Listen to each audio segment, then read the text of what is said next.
The Lakers have this new documentary that's out that's called Legacy, the true story of the Los Angeles Lakers.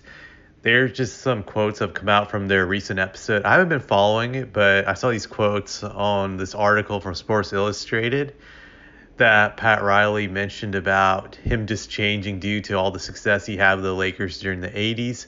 I found these quotes pretty interesting, so I just want to read them off and then I'll comment on them. So this is what he says.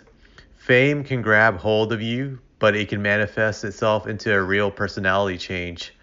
Raleigh said on the episode, I was starting to grow where I was in commercials and I was doing this thing and that. We were in the playoffs and I did a 4-hour interview trying to sell the book the night before a game. I get all over somebody else if they did it, but I went ahead and did it.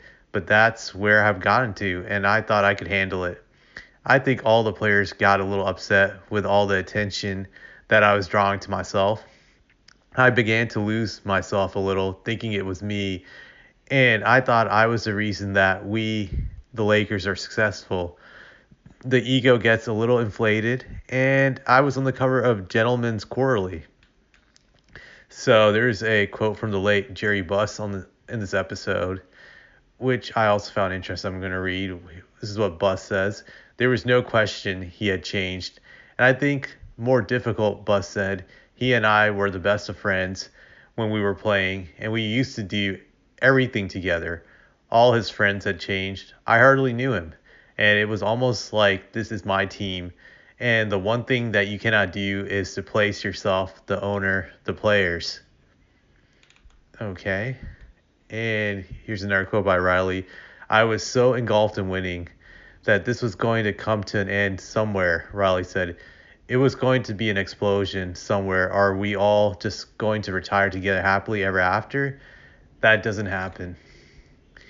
And then here's the other quote here. When we lost in the playoffs, I could feel the walls closing in, Riley said. I could feel it, and I fought it. I could feel them drawing away from me. I don't think there's any doubt in my mind that I changed. It was like war.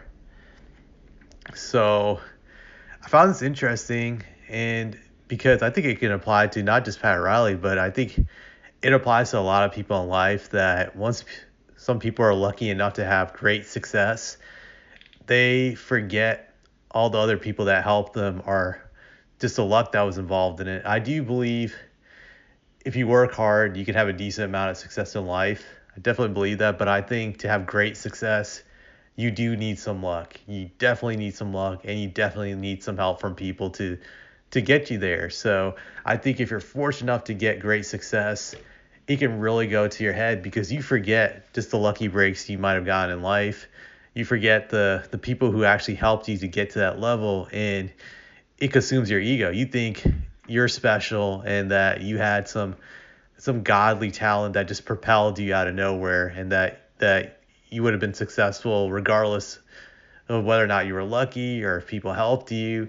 I think it definitely does take you over. It consumes you. I think people have a hard time not getting consumed by their egos, and Riley's just being honest about that. I found it interesting how he violated his own rules to some degree, where he wouldn't like players promoting stuff the night before a game, and he would probably scold them for it or do something else. Maybe he doesn't play them or he benches them, but he kind of realized that when he was doing stuff like selling that book, that he was just going against his own code.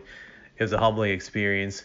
I also think once your ego becomes so big, you're not willing to have that awareness, I guess, or even have that positive feedback where people can tell you you're wrong or you're doing this wrong. You just believe you're great.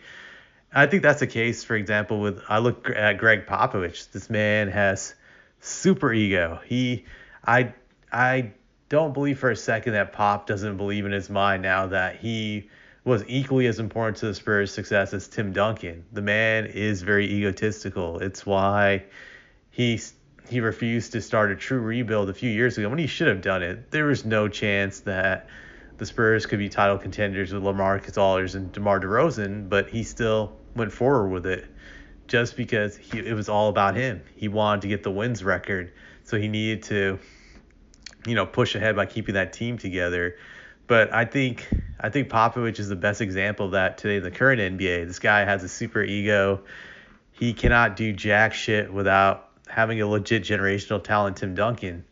You just look at the results of the last several years, but his ego won't allow him to come to that terms of reality. I think earlier in his career he was humble enough to admit it, but I think as time went on he got bigger and bigger and bigger, especially as the Spurs won their last championship, that he just couldn't let go of all the praise and all the love he got. I actually believe Popovich gets more respect than Tim Duncan because Tim Duncan didn't have charisma. Popovich had charisma, so he's kind of like now become the face of the franchise where this man will be coaching until he can't coach anymore. That's my prediction.